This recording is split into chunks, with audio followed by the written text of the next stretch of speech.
안녕하십니까, 홍철기 TV입니다. 오늘은 특권 폐지 국민운동을 이끌고 계신 장기표 신문명정책연구원 대표를 모시고 지금 왜 우리가 특권을 폐지해야 되는 것인가, 특히 무엇보다 지금 요즘 사법부 무슨 변호사들, 검사들, 판사들 문제 많다라는 얘기들, 심지어 헌법재판소까지도 문제가 많다라는 얘기가 나오고 있는데, 그 근본적인 원인이 무엇이고 어떻게 해결할 수 있는지, 그리고 궁극적인 해법은 우리가 결국에는 모여가지고 끝장을 봐야 된다라는 얘기를 오늘 해주시기로 했는데요. 자, 인사 좀 올리겠습니다. 이렇게 바쁜 시간 나와주셔서 감사합니다. 저희 시청자 여러분께 한 말씀 해주시죠. 우리 그 홍철기 TV 시청자 여러분, 정말 여러분들에게 감사드립니다. 아마 한 열흘 정도, 보름 가까이 됐나요? 전에 제가 이 홍철기 TV에 나와서 특권, 맞으면 고위공직자 특권을 폐지하는 국민운동을 전개하게 된 그 동기, 또 앞으로 우리의 목표, 과제를 제가 말씀드린 일이 있는데, 그때요 많은 분들이 호응을 해가지고 또 이 후원금도 많이 내주셨습니다. 그래서 그 덕분으로 저희가 어제 그리고 그제 여러 신문에 광고도 내고 해서 앞으로 좀 이따 자세히 말씀드리겠습니다만 4월 16일 날 출범식 준비도 지금 착착 잘 해가고 있다는 말씀을 드리면서 여러분의 이 성원에 정말 감사드립니다. 예, 지금 4월 16일 날 드디어 출범식. 많은 분들이 언제 시작하냐, 국민저항권 발동을 해야 되는데 라고 얘기하셨는데, 4월 16일 오후 2시 광화문 동아면세점 앞에서 출범식을 하시기로 했다는데요. 이날은 어떤 프로그램들이 준비되어 있죠? 그날은요, 되도록이면 우리가 이 특권 폐지라고 하는 거를 뭐 일반적으로 다 느끼고는 있습니다. 그러나 이거를 굉장히 좀 가슴에 좀 와닿을 수 있도록 이 연극 같은 것도 준비하고 있습니다. 와, 문화행사. 문화행사, 또 특권 폐지를 주장한 노래도 이 다른 말은 말하면 이성적인 호소 아닙니까? 그러나 이 노래나 또 연극이나 이런 거는 감성적으로, 감성에 다 가는 거기 때문에 이런 이 문화행사를 많이 준비하고 있습니다. 예. 참 고위공직자 특권 폐지다 하면은 잘 와닿지 않는 분들도 많을 것 같아요. 자, 어떤 의미인 건지 좀 알려주시죠.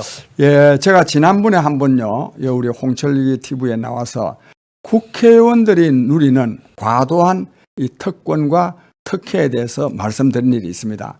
오늘은 말하면 전관예우라는 이름의, 전관예우라는 이름의 이 사법부 특혜, 검사나 판사들이 누리고 있는 특혜, 그리고 또 고위공직자들이 누리고 있는 이 특혜, 반드시 척결해야 됩니다. 이 사람들이 이런 특혜를 누리고 있는 한은 국민들이 엄청난 피해를 입게 되어 있습니다. 그걸 제가 말씀드리겠는데, 먼저요, 전관예우라는 데 대해서 제가 먼저 좀 말씀을 드릴게요. 전관예우라는 것은 무슨 말이냐면, 사실 이런 말이 오랫동안 존속한다는 것 자체가 국가적 수치입니다. 왜? 전관예우라는 게 사실 전관 범죄입니다. 그러네요. 전관예우라는 것은 법원이나 검찰에 고위직을 지낸 사람들 아니십니까? 맞습니다. 이 사람들을 변호사로 선임하면 굉장히 큰 혜택을 입게 해주는 게 이게 전관예우거든요. 그러면 이런 사람들, 즉 대법관을 지냈거나 검사장을 지냈거나 부장판사, 부장검사를 지낸 사람들을 말하자면 변호사로 선임을 하면 이익을 본다. 이 말은 무슨 말이냐면, 이런 사람을 선임하지 못한 사람들은 손해를 본다는 거 아닙니까? 그러네요. 그렇죠. 그러네, 불공정하네요. 그러니까 재판의 공정성을 해치는 겁니다. 그래서 전관예우가 아니라 전관 범죄입니다, 이거. 그렇게 되네요. 이게 돼서 되겠습니까? 안 되죠. 이거는 왜냐하면, 대법관 지낸 사람이, 검사장 지낸 사람이 돈을 많이 벌면 되느냐, 이런 차원이 아니라, 그런 차원도 문제지만, 그런 차원을 넘어서 범죄 행위란 말입니다. 즉, 그런 사람을 변호사로 선임 못한 사람들에게는 재판이 불리하게 진행되는 걸 의미하거든요. 그래서도 그렇고, 그 다음에 이 사람들이요, 돈을 또 너무 많이 법니다. 내가 몇 사람 예를 들어 볼게요. 요 지난 노무현 정권 때 대법원장 된 이용훈 씨라는 사람이 있어요. 이용훈 네. 씨. 이 사람은요, 대법관을 지내고 변호사를 개업을 해가지고 5년 동안에요, 무려 60억 원을 벌었습니다. 60억이요? 60억 변호사 원을. 갖고 60억. 예. 야. 그런데 60억 원을 벌었으면 이것 자체가 아까도 말씀드린 대로 전관 범죄에 해당되거든. 그러네요. 이 사람이요, 대법원 사건을요, 한 3분의 1좀 다 자기가 가져갑니다. 예, 예. 그러니까 대법원 사건의 3분의 1을 혼자 다 했다고요? 대략 그렇습니다. 와. 그만큼 그러니까 이 대법관 지낸 그 인연으로 가지고 대법원에 계류된 사건들을 많이 가져가 가지고 돈을 엄청나게 많이 번 거 아닙니까? 그렇다면 이것 자체가 범죄 행위이지만 돈을 그 정도 벌었으면요, 끝나야 되는 거 아니겠습니까? 그렇죠. 그런 사람을요, 대법원장을 시킵니다. 이 나라입니까 이게? 그다음에 사법부의 수장을 예. 이미 민간에 나가가지고 60억을 벌어온 사람을 예. 사법부의 수장을 시킨다. 사법부의 수장을 시키는 거예요. 와. 이거는 정말 대한민국의 수치입니다. 그게 사실상 뭐 동시에 이루어져서 그런 거지. 정밀하게 보면 이해 충돌 아닙니까? 이해 충돌이죠. 네. 왜 이해 충돌을 그러느냐 하면 이 전부가 다 이 판검사, 이 변호사가 전부 다 서로 이해 충돌이에요. 이런 돈을 안 받아도요, 보통 변호사를 선임을 하면 잘 봐줍니다. 내가 이 징역을 많이 살은 사람 아닙니까? 교도소에서 보면 이름 없다 하더라도 변호사를 선임을 하면 굉장히 봐줘요. 왜 봐주느냐? 이 판사나 검사들이요, 앞으로 자기들 나가서 변호사 할 거 아닙니까? 그렇죠. 그럼 미리 그걸 알고 봐주는 겁니다. 그게 사실 이해 충돌이지. 이해 충돌. 맞습니다. 그렇고, 그 다음에 또 이 박시환 대법관은요, 네. 대법관을 지내고 나서 변호사 22개월 동안에 19억 원을 벌었어요. 야, 한 달에 거의 1억씩 따박따박 벌었네요. 그렇네요. 그 다음에 또 김능환 대법관은요, 김능환이라는 사람이 예, 대법관에 있어요. 자기 부인이 저 편의점 하는데, 나는 이분 대법관 끝나면 이제 우리 부인, 우리 집사람, 뭐라 할까, 예, 그렇죠. 부인이랑 편의점 같이, 하는데, 돕겠다, 일어나 놓고요. 곧 또 대법관 해가지고, 변호사 개업하죠. 돈 벌었습니다. 그때 방송에서도 나왔어요. 편의점에서 그 편의점 유니폼 입고 예. 물건 팔고 있는 거. 그런 쇼를 하고, 아. 그랬으면요, 다시 또 변호사 개업하면 안 되는 거 알겠습니까? 그렇죠. 그 다음에 또 안대희라는 사람이 있죠. 그렇죠. 이 사람은요, 불과 5개월 만에요, 16억 원을 벌었어요. 야. 16억 원을. 5개월 만에 16억. 예. 와, 만약에 1년 일했으면은 한 40억 벌었겠네요. 그렇죠. 와.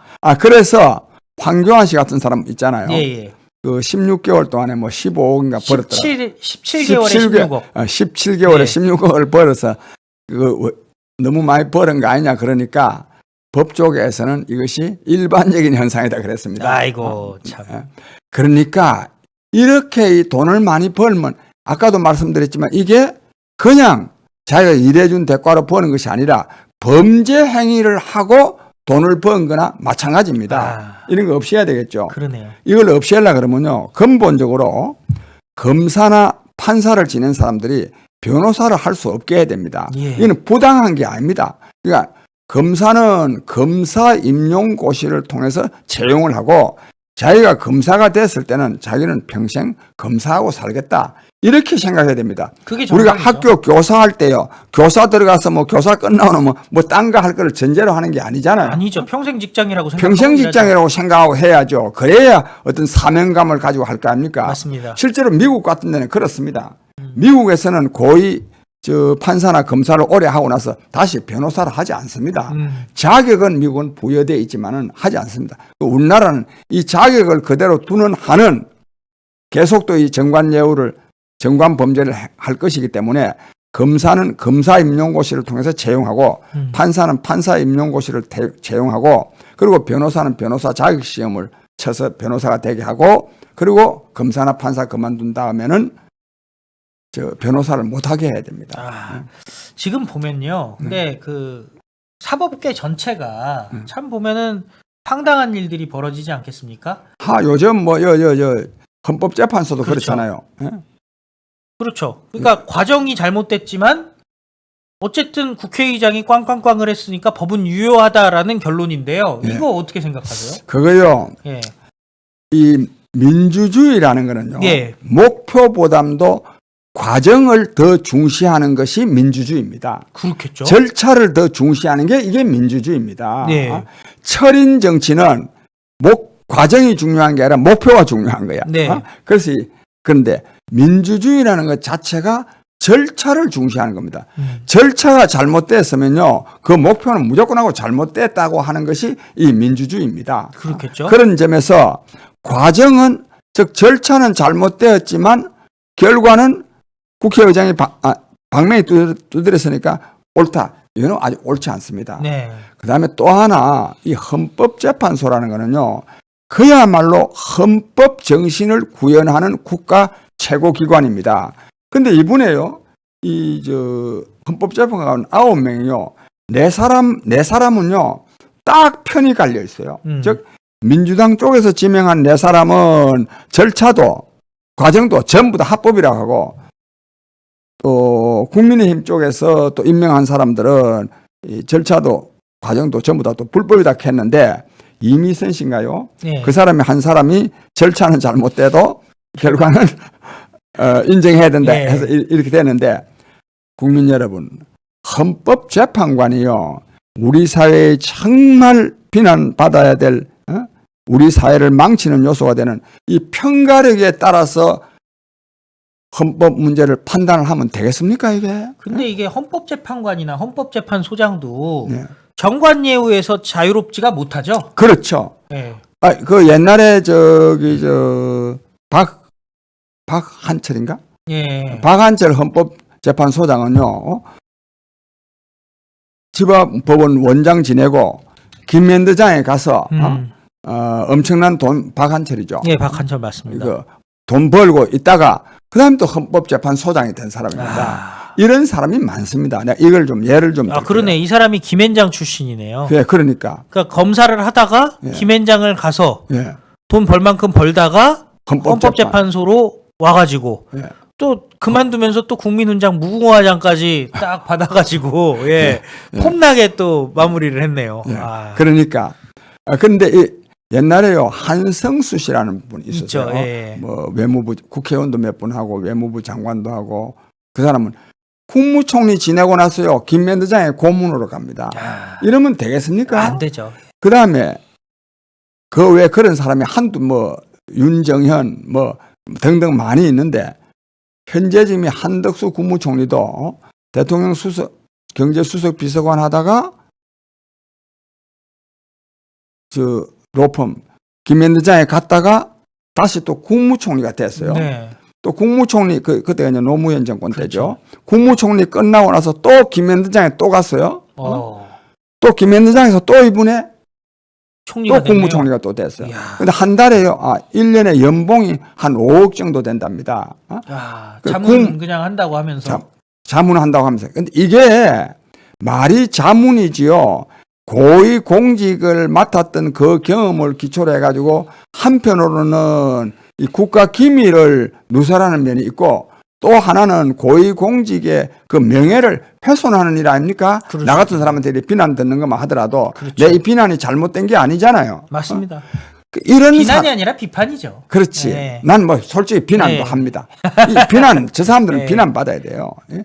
이렇게, 근데 여기서 이제 이 고위공직을 지낸 사람들이 돈을 벌기 위해서 자기들의 그 고위공직에 있었던 것을 이용하면 안 되지 않겠어요? 그렇죠. 그건 국가 기밀을 누설한다는 점에서도 불법이지만, 고위공직자의 명예를 훼손한다는 점에서도 이것도 법의 제재를 받아야 됩니다. 그러네요. 근데 여기 주로요, 여기 하는 게 대형 로펌입니다.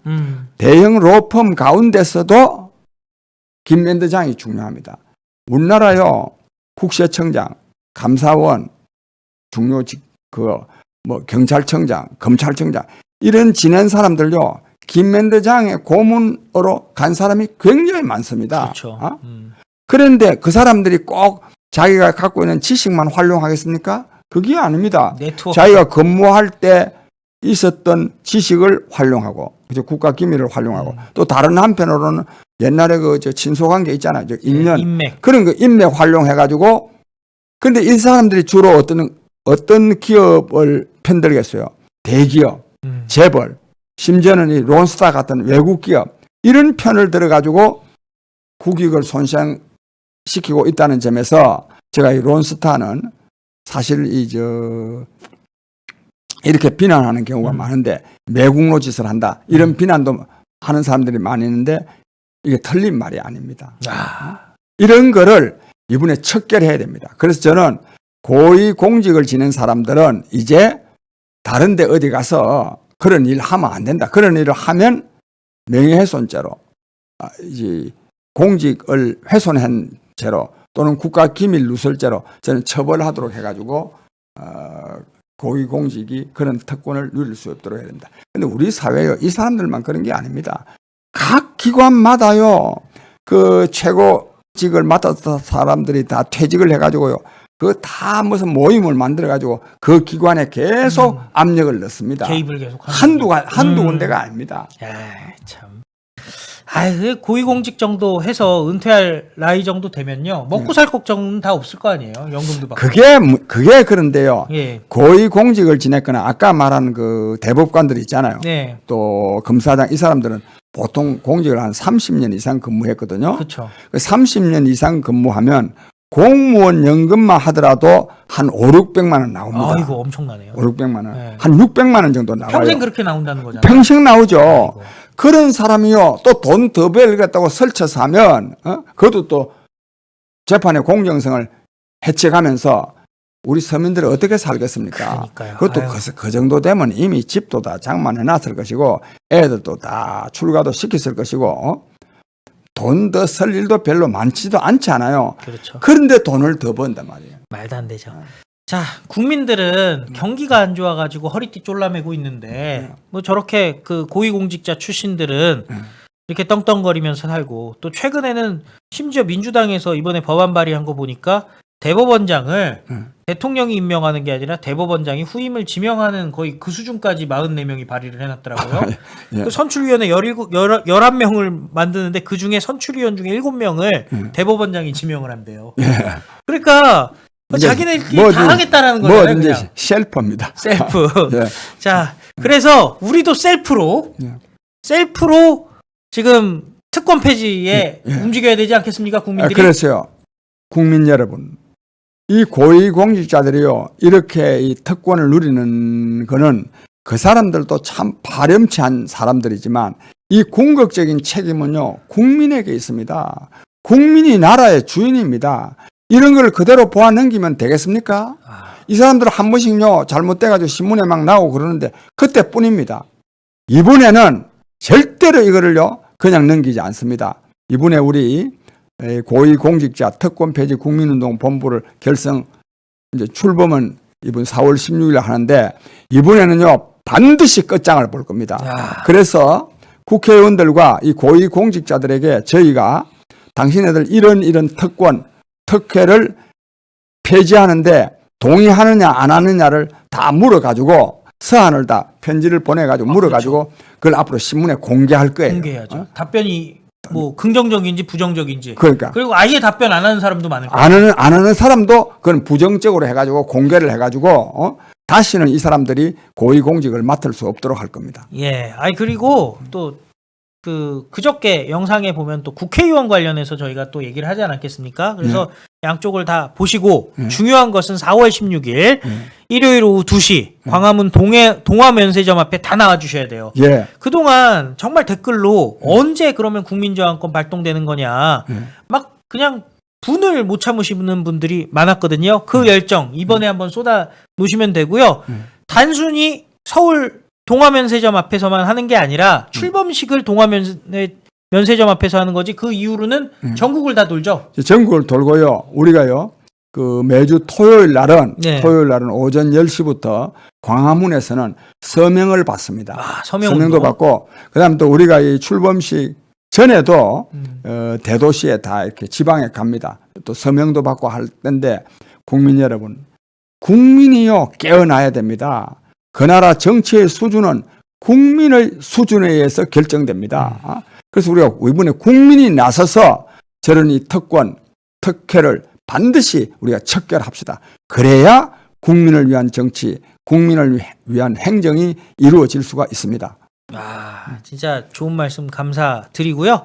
다시 한번 제가 계좌 말씀드릴게요. 국민은행 025-201-00-005951 다시 말씀드립니다. 025-201-00-5951 특권 폐지 국민운동본부인데 지금 이게 우리가 자동차가 갈래도 연료가 있어야 되는 것 아니겠습니까? 전국 투어 하기 위해서 차도 또 확보를 하셨다고 하는데 예. 기름값이라도 여러분들이 예. 십시일반 해주시면은 큰 도움이 될 것 같고 결국에는 국회의원 그리고 고위공직자 특권을 폐지해서 대한민국을 갖다가 바른 길로 갈 수 있게 하는데 우리 장기표 대표께서 앞장서고 있으니까 많은 응원 부탁드리겠습니다. 예, 감사합니다. 예, 감사합니다. 안녕히 예. 계십시오. 예.